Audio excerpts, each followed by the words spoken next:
یا اللہ یا رحمان یا رحیم یا کریم۔ اور سب سے بڑی بات تو یہ ہے کہ آج ان کے اس ظلم و بربریت کی وجہ سے ان کے خود کے لوگ، ان کے خاندان، ان کے قبیلے کے اور ان کی ذات کے لوگ یعنی یہودی جو دوسرے ممالک کے اندر رہ رہے ہیں، وہ بھی ان کا ساتھ دینے کے لیے تیار نہیں ہے، بلکہ احتجاج کر رہے ہیں کہ یہ ہماری نسل کے لوگ نہیں ہیں، ہم ان کے سپورٹ میں اور ان کے پکش میں نہیں۔ غزہ کے ہاسپٹل پر حملہ ہو جانے کے بعد وہ امریکہ جس کا پورا سپورٹ اسرائیل کو حاصل ہے، وہاں کی عوام سراپا احتجاج بنی ہوئی ہے اس ظلم کے خلاف۔ تو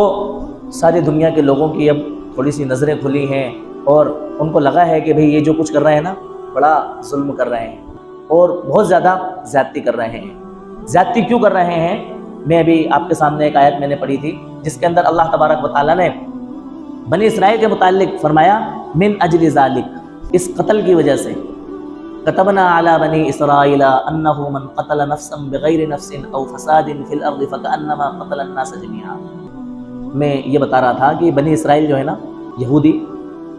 یہ حضرت یعقوب علیہ السلام کے 12 بیٹے تھے۔ ان 12 بیٹوں میں سے جو سب سے بڑا بیٹا تھا یہودا اس کا نام تھا، حالانکہ وہ بہت خاندانی بڑا سمجھدار تھا۔ حضرت یوسف علیہ السلام کو جب کنویں میں سب بھائیوں نے مل کر کے ڈالا تو سب سے زیادہ پکش میں اور فیور میں حضرت یوسف علیہ السلام کے کون تھا؟ یہودا ہی تھا۔ یہ لوگ قتل کرنا چاہتے تھے حضرت یوسف علیہ السلام کو، باقی جو بھائی تھے 10، تو اس نے ہی مشورہ دیا کہ اس کو قتل کرنے کی بجائے کائے میں ڈال دیا جائے، کنویں میں ڈال دیا جائے، یعنی کہ ایک بڑی مصیبت سے چھوٹی مصیبت کو اس نے پسند کیا۔ اس کی نسل سے جو لوگ پیدا ہوئے انہیں کو کیا کہا جاتا ہے؟ یہودی کہا جاتا ہے۔ اور حضرت یعقوب علیہ السلام کا لاسٹ نیم اسرائیل تھا، بس اسی کی طرف نسبت کرتے ہوئے اپنے آپ کو کیا کہتے ہیں؟ اسرائیلی یا یہودی کہتے ہیں، اور اسی کے طور پر اس جگہ کا نام منتخب کیا گیا اسرائیل۔ تو یہ اسرائیل، اس کے متعلق اللہ تبارک و تعالیٰ نے قرآن کریم کے اندر فرمایا ہم نے ان کے اوپر، بنی اسرائیل کے اوپر فرض کر دیا من قتل نفسا بغیر نفس او فساد، کہ جس کسی شخص نے کسی انسان کو بغیر کسی نفس کے بدلے یا زمین میں فساد کے بغیر، یعنی کہ سزا کے طور پر اس کو چھوڑ کر کے اگر کسی انسان کو قتل کیا تو ایسا ہے جیسا کہ ساری دنیا کے انسانوں کو کیا کر دیا؟ قتل کر دیا۔ یعنی اگر کسی انسان کو کسی جان کے بدلے میں حکومت قتل کر رہی ہے تو یہ قتل تو جائز ہے،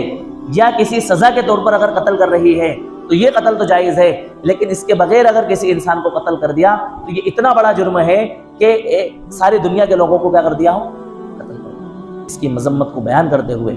شریعت نے اس کی سزا کو تجویز کیا۔ قرآن کریم کے اندر فرمایا انما يحاربون الله ورسوله ويسعون في الارض فسادا ان يقتلوا او يصلبوا او تقطع ايديهم وارجلهم من خلاف او ينفوا من الارض ذلك لهم خزي في الدنيا ولهم في الاخره عذاب عظيم۔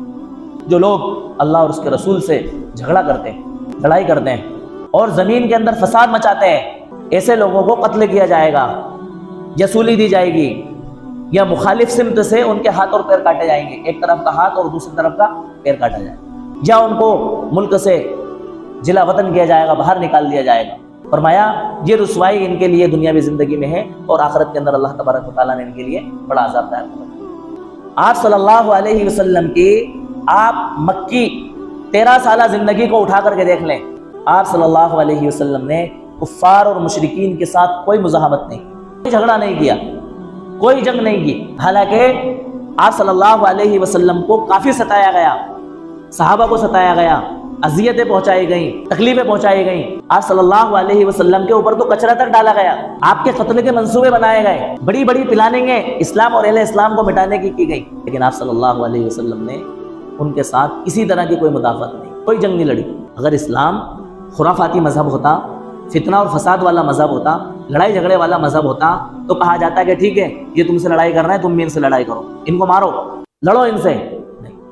اللہ کے رسول کو حکم دیا گیا ادعو الی سبیل ربک بالحکمۃ والموعظۃ الحسنہ وجادلہم باللتی ہی احسن،